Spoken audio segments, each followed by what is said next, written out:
Good evening. Can you hear me okay? Very good, thank you. I'd like to welcome you all to the October 8th, 2014 meeting of the City of Lake Forest Plan Commission. I am Michael Lay, Chairman of the Commission, and at this time I'd like to introduce the other members of the Commission who are present. To my far left is Commissioner Tim Henry. To my immediate left is Commissioner Jeff Cushman, and to my right is Commissioner Guy Berg. From the city staff here tonight, we have Kathy Zerniak, Director of Community Development, and we will proceed. Our first item of business is approval of the minutes from the September 2014 meeting of the Plan Commission. It was sent to us by email yesterday. I've had an opportunity to review it. Is the pleasure of the commission such that we can take it up and, okay. I would move to approve. Okay, move to approve. Is there a second? Okay, Kathy, I just had one suggested revision on the bottom of page, or the paragraph at the bottom of page 1, the fourth line. It says property will preserve. I think that should read will be preserved. Okay. Okay. No further discussion. All those in favor of approving the minutes say aye. Aye. Minutes are approved as revised. Okay. Our sole item of business this evening is the Oak Knoll Woodlands subdivision petition.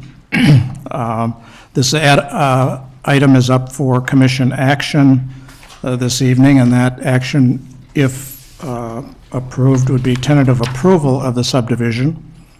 The petition includes 4 specific items. Number 1, a request for a zoning change from R5 single-family residence district with a minimum lot size of 3 acres to R4 single-family residence district with a minimum lot size of 60,000 square feet.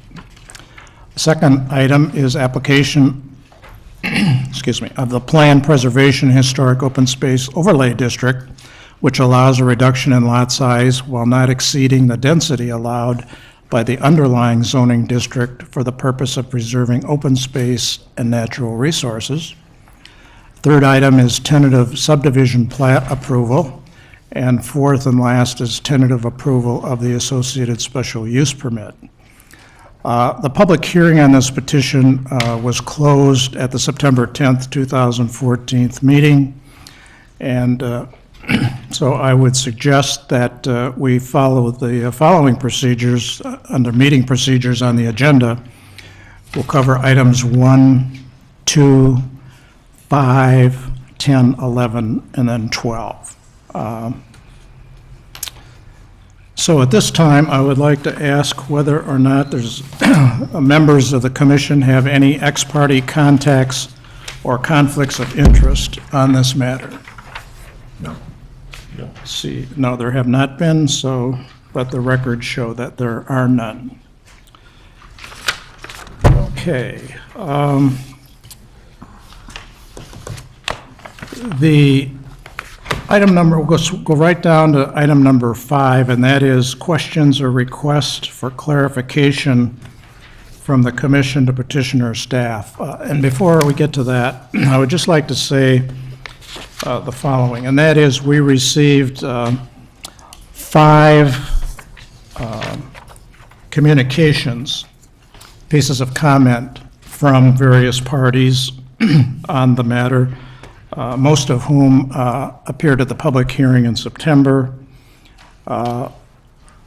It's my judgment that no new issues were presented in those communications.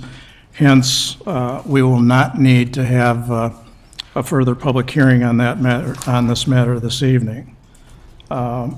We did provide to the petitioner those 5 items of communication, and he, within the last 24 hours, after having received it, has prepared a rebuttal to those items that I will ask him to cover under item number 9, and that is petitioner rebuttal. Okay? So, any questions or requests for clarification from the commissioner to the petitioner or staff? Kathy, why don't we start with you with respect to any questions pertaining to, of the commission to Kathy, of her response to public testimony or her staff recommendation report that she prepared for the commission. I have a question, Kathy, about the, can you hear me okay? Turn your mic on. Am I on, you think? Am I on now? Yeah, that seems better. Kathy, in your recommendations, which would require the petitioner to submit after tentative approvals were that provided tonight, there would have to be approvals from any outside agencies that as directed by the city engineer. And can you describe to me what agencies those might be, and are they in addition to any that have been consulted thus far? And I may need help from the petitioner, but as I recall, the wetlands on this property are isolated wetlands under the control of the county. So Lake County Stormwater Management, as part of final approval, final engineering plans will be developed. They'll need to be submitted to the city. And if any outside agencies are required, such as the county, that would be part of what would be required before the city engineer would finally sign off on the engineering plans. Mm-hmm.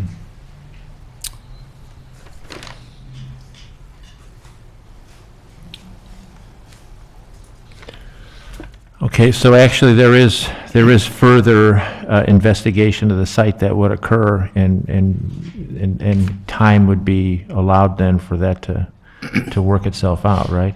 Yes, in order to develop final engineering plans, there likely will be some additional calculations that will need to be put together. Mm-hmm. What is required as part of tentative is preliminary engineering. City engineer has reviewed the plans, provided you with comments throughout this process that, based on the information we have currently, the plans appear to meet all the regulations. But yes, tentative approval really provides some certainty to the petitioner that would allow the petitioner to spend the additional resources to finalize those plans. There would be a whole nother series of review, and as part of final approval, this matter would need to come back to the Plan Commission once all those final plans are approved by the appropriate city staff. Okay. Is that it? Oh, yeah, that's mine. Further questions of Kathy? I have none. I have none either. I have one question then for the petitioner. Mr. Swanson? Yes, sir. Expectations for what you expect for the square footage of the homes were this to be approved. In the documentation we had at the last meeting, I saw that there was an assumption about an average home size of 3,500 square feet. What, I see you're surprised by that, but what size homes would you expect? Well, I'm not sure what the document you read said, but I could tell you that we're anticipating the average to be 4,500 square feet, plus or minus. There will be some that will reach as much as 5,000 square feet, but technically, most of the homes that we're doing now in Lake Forest are really around 4,500 square feet. Okay. All right, that answers my question. Very good. Any other questions of petitioner? Okay. Well, then let's move next to item number 9. Since Mr. Swanson, you did not have an opportunity for rebuttal at the public hearing. I'll give you that opportunity now. We did receive your letter communication this afternoon, so if you would like to summarize that for us, or... Yes, Mr. Chairman. Thank you for this opportunity, by the way. My comments are going to be brief because, as you pointed out earlier, I didn't see anything new that was offered in any of the communications. I would like the opportunity to sort of very briefly run through some of them, only because, as you pointed out, we didn't have the opportunity to rebut at the last meeting. First, the comment of density transfer, because if there's one thing I'm hearing, that's the primary concern. It's the issue of density. And the first question that I heard from the Plan Commission members at the last meeting and offered to Kathy and staff to reply to was the issue of density transfer. We feel the historical precedent in the community provides the basis for this interpretation. And this provision is in the ordinance for that purpose. We showed at the September 10th meeting in public testimony, public hearing, we confirmed this with our city consultants, meaning our collective city consultants, and staff that property would yield 17 lots. We're offering 16. Therefore, there are no density transfers because we proved, based on the city's own formula, that that's what would be yielded. We didn't make the formula up. We followed the ordinance that's in place. And it was confirmed by our own staff that we met and even exceeded those requirements. I could speak to the wetland buffer overlay because that's another item that seems to be of genuine concern. I'll let my wetland consultant, Joy Corona, respond to that more specifically and very briefly. But the net of it is that we're allowed to use those setback areas. We, again, have met all the requirements. I would add that we've had meetings with SMC, Stormwater Management of Lake County, and while they haven't signed off on anything, as Mr. Berg pointed out earlier, and as Kathy confirmed, we have to go through a process to confirm that. But we're confident, based on those discussions with them, that we'll more than meet the requirement. The discussion of the access to Stablewood Lane is pretty clear to us. We've had two very notable attorneys look at this. They've both come up with the same conclusion. I made the statement at some point that we have no issue accessing Stablewood Lane if, in fact, the city staff and our right was there to be able to do so.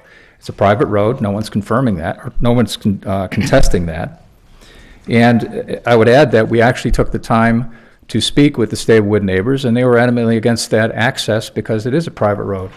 I did have brief discussions early on in the process with the Conway Farms Homeowners Association, but in all honesty, I never really followed up until as recently as today to make sure that they were on board or not on board for what we wanted to do. They were kind enough to prepare and draft a letter, which I believe you have in your record, confirming that it's their belief that it is a private road and that we do not have access to it, and we're not contesting that. You asked about the liability of the preserved wetlands and concerns about the perpetual maintenance of that. I could have answered that very easily. We have precedent in the community already in place. It is the responsibility of the Homeowners Association to maintain that. It's been successfully implemented on a couple of the subdivisions that we've been involved in, and I believe successfully, by the way.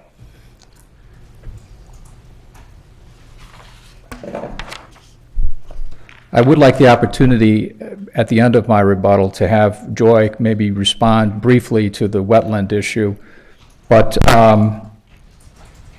my last closing comment in this regard before I have Joy come up is that we're also in receipt of the document. I actually have two closing comments. We're in receipt of the document that Burke prepared, and we think that actually confirms our position, actually supports our position in terms of our rebuttal. Mr. Chairman, the last thing I have on my notes in my rebut is you asked me in the very beginning of the last meeting if we'd be willing to provide additional buffer between the Sunberg's property and our own. At the time, I believed that we had 30 feet, when in fact we'd already increased it to 50.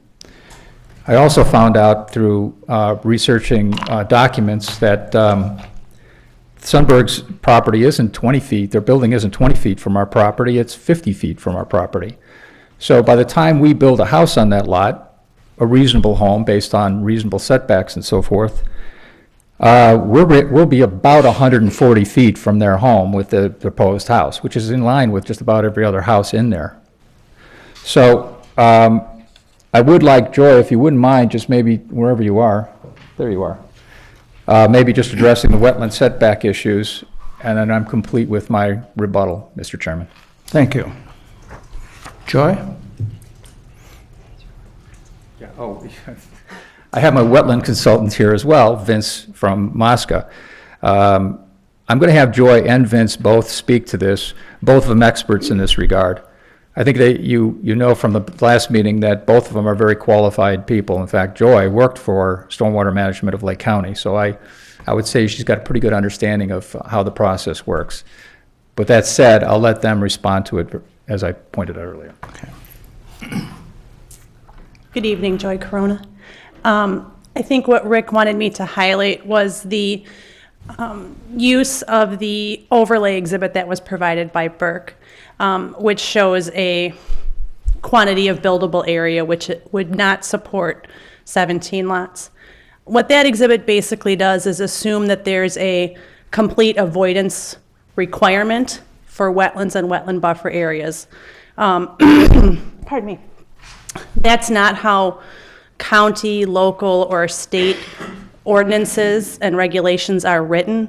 The regulations actually allow for certain shifting, filling, averaging, or allowances to buffers. So there isn't any development that I'm aware of that really goes and preserves every inch of the wetland and the buffer and says we only have this area to work with.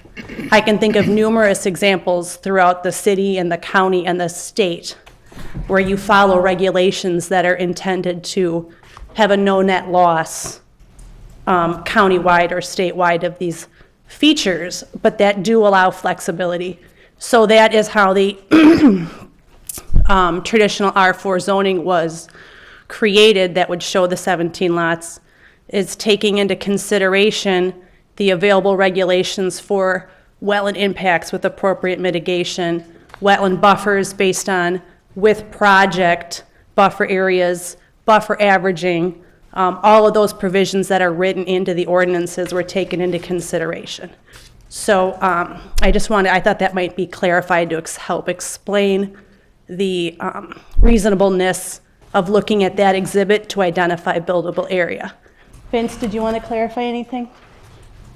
Quickly. Good evening. Thank you. Thanks, Joy. Vince Mosca with Hay and Associates. To reiterate what Rick and Joy have said, that there is a process that has to be gone through to provide wetland permits for the property. They're all isolated wetlands, so that means it's under only county jurisdiction from the permitting standpoint. And as Joy had indicated, there are provisions to allow some filling and buffer averaging to be determined for the project. And then also there's mitigation options both on-site and off-site within the county, either a mitigation bank or the in lieu fee program that the county has set up. So it's certainly not, there are incentives in the ordinance to avoid wetland impacts, but if they cannot be avoided, there is a process and a procedure to go through, and be happy to answer any specific questions if you have any. Thank you. Thank you. Does that complete your rebuttal? Yes, Mr. Chairman, we're complete, but we will answer any questions the commission may have for us. Sure.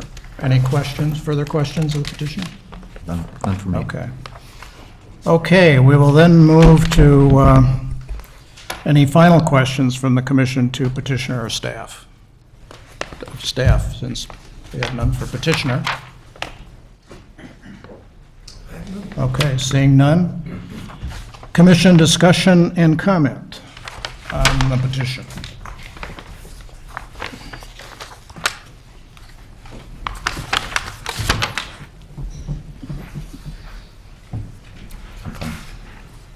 Tim, any comment? Nothing there.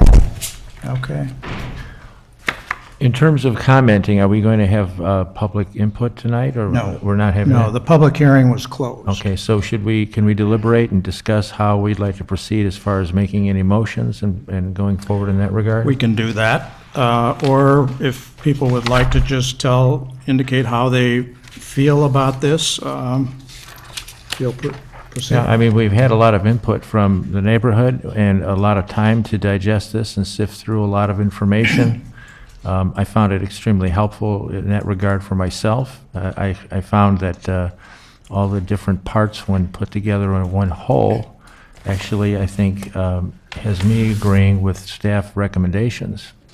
I find that the period of time from tentative approval until we were to see this again in the future it really will provide a lot of catch-22s for anything that may come up. And I think Rick's probably familiar with that process, having gone through it before. This is no green light, he's going to have to, go through his due diligence and spend a lot of money on engineering and having to listen to a lot of outside, agencies chime in. So I'm feeling pretty confident at this point. Okay. I would just comment that the role of this commission is to balance the competing interest involved and to make a reasoned judgment in making a recommendation to the mayor and the city council. The mayor and the city council are going to be the final decision makers in this matter. To the petitioner and opponents of the petition, I've heard your voices and reasons for your position, and I've weighed the arguments carefully. I visited the area 2 or 3 times, listened to approximately 6 hours of public testimony, read twice an estimated 200 pages of communications, including those from professional consulting experts, carefully read the staff analysis report and recommendations, and viewed the tapes of the May and September public hearings along with the draft of the September meeting minutes. But I'm ready this evening to make an informed recommendation to the City Council.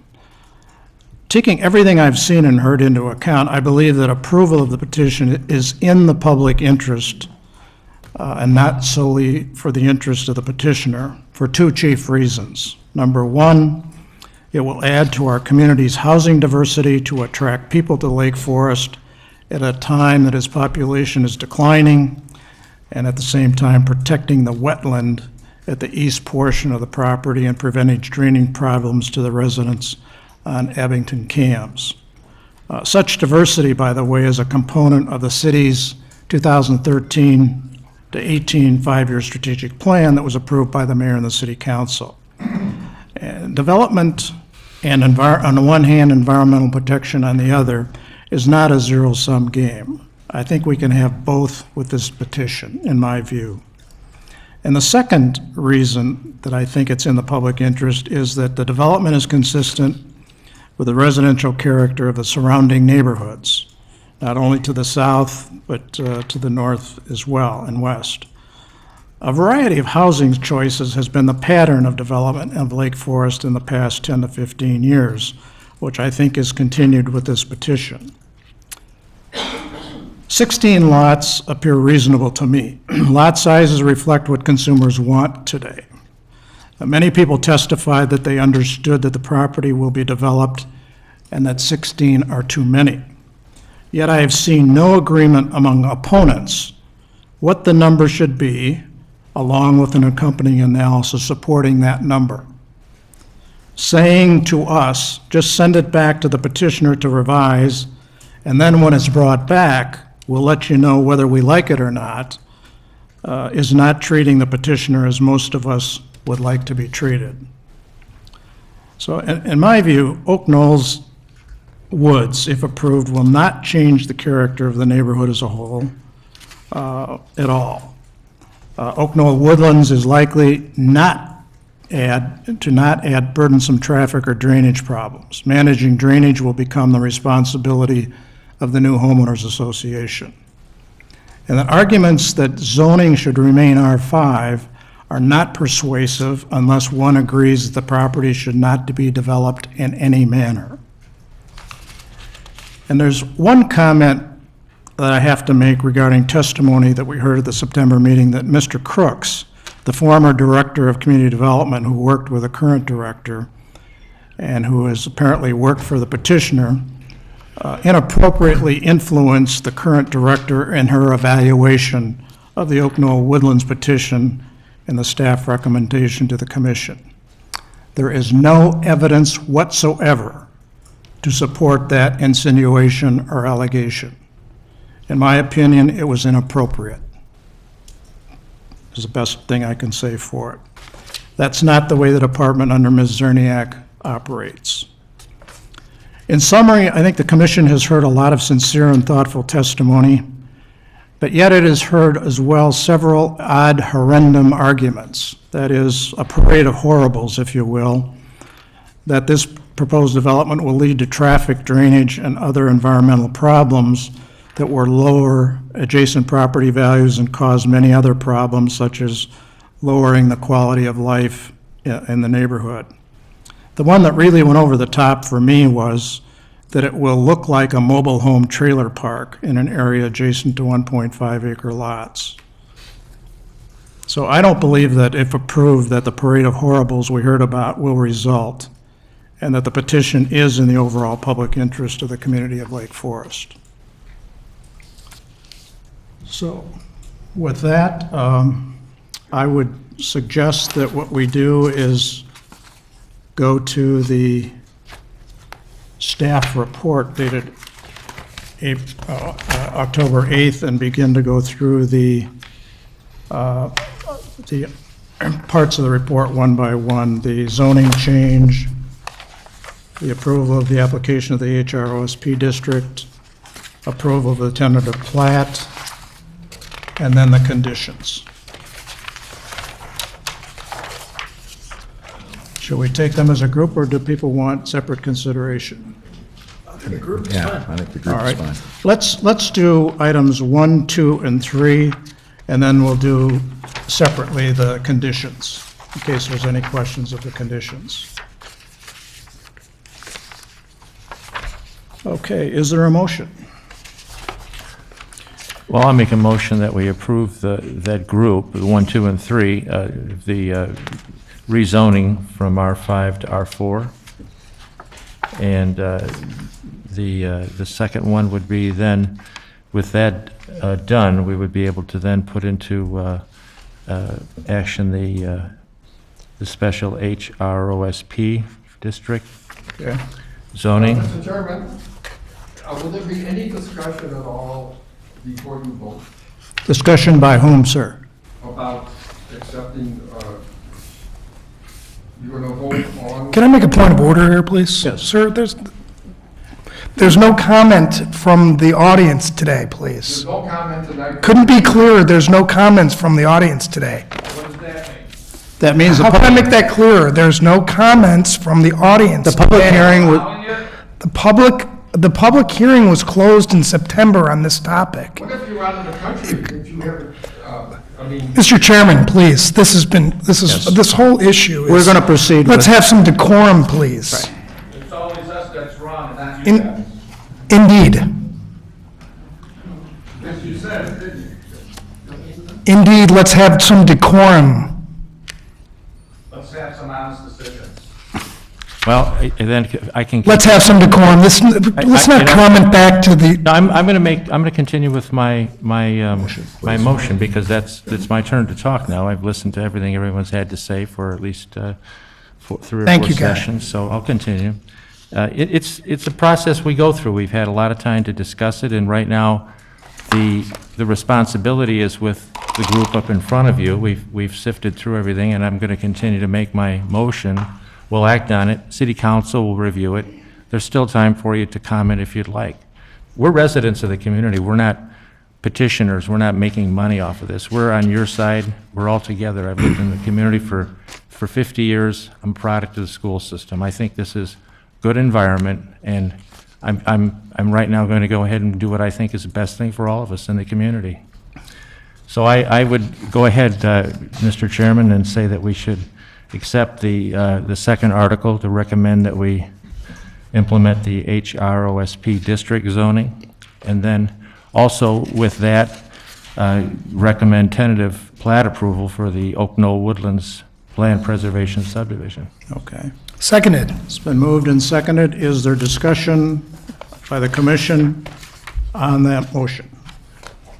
Well, I think that it's part of that Article 3 of those three components I just mentioned, that would then set into motion the various responsibilities of the petitioner to put together all the documentation with staff and city engineering, and then prepare and bring that back to staff for presentation to the Plan Commission. Okay. So that would be included in my motion. So we are rolling the additional conditions into the motion? If the maker of the motion. As and the- they're delineated in the staff recommendation. All right, Is then that to your then we're liking, going to roll the Jeff? commissions in I with think one that's a motion. really good, I mean, I think that's, has Okay. to be part of cleanest. it. Absolutely, yeah. Would be in agreement. Okay. Okay. No further discussion. Okay, then, all those in favor of the motion Do to we approve. have a second, though, first? Does someone need a second? And a Did you second. second it, Tim? Tim did. Okay. All those in favor of the motion to approve items 1, 2, 3, including the conditions, say aye. Aye. Opposed, no. Motion carries 4 ayes and 0 noes. The motion is carried.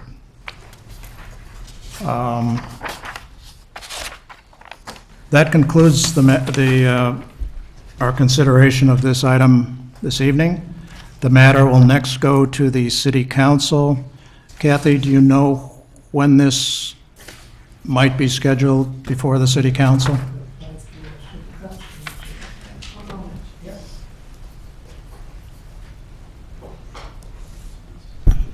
The next city council meeting is on October 20th. The city council meeting following that is on Monday, November 3rd. I don't know for sure which agenda this will be on, but those are the 2 upcoming meetings. And normally the council meetings are the 1st and 3rd Mondays of the month. So, October 20th October 20th is the first opportunity. and then November 3rd. So it will be on that, on one of those 2 dates probably. Whether or not there'll be opportunity for public comment at those, I think will depend, that will be at the discretion of the mayor, I believe. So I would urge all of you here this evening to be watchful of when that meeting will be held, and to continue your efforts, if you wish, to have your voices heard on this particular matter. Okay? Okay. Any public testimony on any non-agenda items?